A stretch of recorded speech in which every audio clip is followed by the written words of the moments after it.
Hey guys, Muncheez here and welcome to another ZZZ video, and in this video I'm going to be going over how to build a team, the basics of building a team, right? So the first thing you're going to want to do is choose a DPS character that you would like to commit to. Now when you choose your DPS, pretty much you're going to have a character, and by DPS I mean it's going to be an attack character.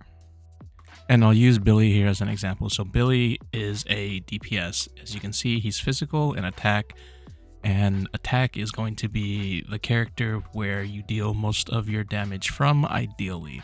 So this game does something interesting. There's elemental types, and Billy is physical. And then the other thing that this game does that's different is it has factions. So Billy is part of the Cunning Hares faction. And why this is important is because every character in this game has a bonus effect where when you pair it with its similar faction or similar element, they gain a bonus effect. Now on any party makeup screen on the top right, there's a smiley, and as you can see, these are all bonus abilities. And ideally you want to have these on, and you want to make sure that they actually do benefit the team you're using. So for example, Nekomata, if after any character inflicts assault, increases the damage of Nekomata's next EX special by 35%, stacking up to 2 times. So the only way to activate this ability is to pair her with another physical element character or another member of the Cunning Hares faction.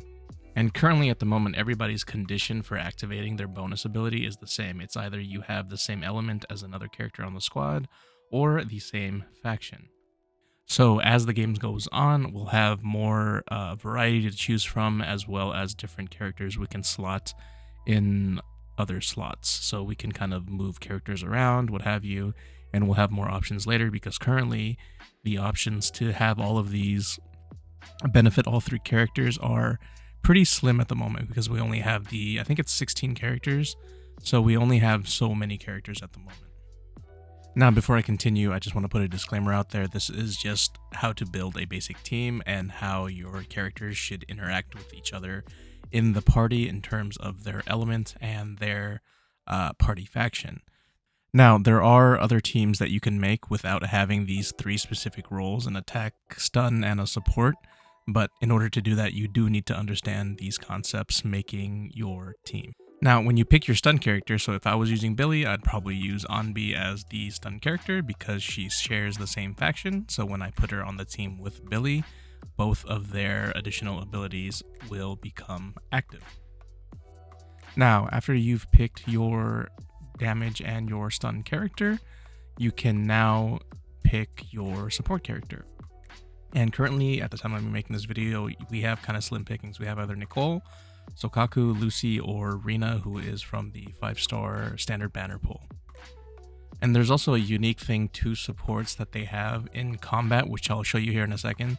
So like if I were to free to play, right, and even though Nicole's bonus doesn't really affect, say, Anbi and Billy, right, and you're using that team, they have a unique mechanic in combat that is actually very helpful.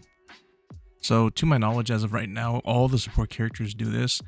If you use like their special or an ult, or if you end on your chain attack with them, you will always have the option to switch assist with your DPS during that window.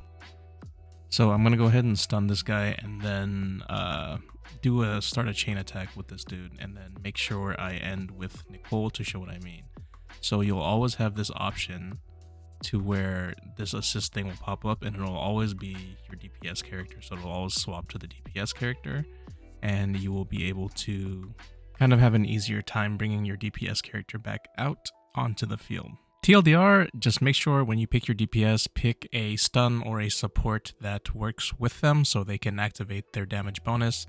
The support bonuses at the moment aren't the greatest, but if you can get all 3, it is a huge help to the entire party and a big damage gain overall. Anywho, if you guys have any questions, comments, concerns about this, feel free to leave it in the comment section below. Don't forget to like and sub on the way out, and I'll see you guys next time. Bye.